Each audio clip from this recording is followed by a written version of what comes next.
হামলা বন্ধ ও যুদ্ধবিরতি বাস্তবায়নে সম্মত হয়েছে ইসরায়েল ও লেবানন। এর ফলে ইরানের বিরুদ্ধে যুক্তরাষ্ট্র ইসরায়েল যুদ্ধ শেষ করতে বহুল আলোচিত চুক্তির পথে কিছুটা বাধা কাটল।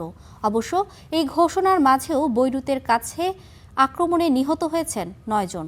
আর দক্ষিণ লেবাননে ১৭টি হামলা চালিয়েছে ইসরায়েল, এমনটা দাবি করেছে হিজবুল্লাহ। অন্যদিকে ইরান যুদ্ধ শেষ করতে বিলের পক্ষে ভোট দিয়েছে মার্কিন প্রতিনিধি পরিষদ। যদিও ট্রাম্প বলছেন চলতি সপ্তাহেই হতে পারে চুক্তি, আর ইরান বলছে হামলা চালিয়ে কিছুই অর্জন করতে পারবে না যুক্তরাষ্ট্র।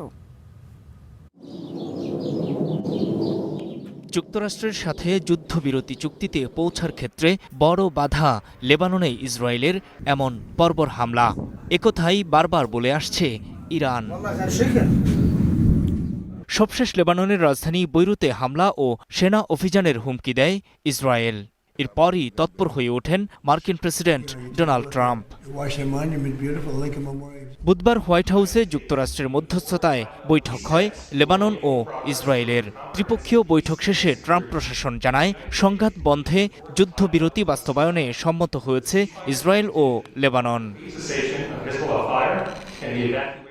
এই বৈঠক যখন হয় তখনও লেবাননে হামলা বন্ধ করেনি ইসরায়েল। বৈরুতের কাছে হামলায় নিহত হয় অন্তত ৯ জন।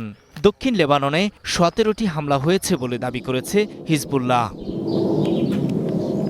এদিকে মার্কিন প্রেসিডেন্ট ট্রাম্পের দাবি, ইরানের সঙ্গে আলোচনা খুব ভালোভাবেই এগোচ্ছে। চুক্তি হতে পারে আগামী রোববারের মধ্যেই, তবে হবে কিনা তা নিয়ে সংশয় রয়েছে তার। ট্রাম্প এমন দাবি করলেও ইরানের পররাষ্ট্রমন্ত্রী বলেছেন আলোচনায় কোনো অগ্রগতি হয়নি, তবে আলোচনার দরজা খোলা রয়েছে। হামলা চালিয়ে যুক্তরাষ্ট্র আর কিছুই অর্জন করতে পারবে না বলেও সাফ জানিয়ে দেন তিনি।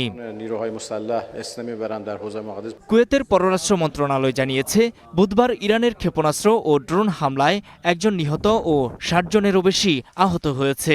হামলায় দেশটির আন্তর্জাতিক বিমানবন্দরও ক্ষতিগ্রস্ত হয়। এই হামলাকে আত্মরক্ষা বলছে তেহরান।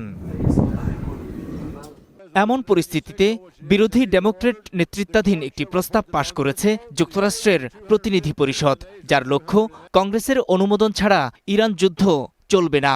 ওয়ার পাওয়ার রেজুলেশন নামে পরিচিত প্রস্তাবটির পক্ষে ভোট পড়ে ২১৫টি আর বিপক্ষে যায় ২০৮টি। এই প্রস্তাব অনুযায়ী কংগ্রেস যুদ্ধ ঘোষণা না করলে বা সামরিক শক্তি ব্যবহারের অনুমোদন না দিলে ট্রাম্পকে অবশ্যই ইরান যুদ্ধ থেকে মার্কিন সেনা প্রত্যাহার করতে হবে।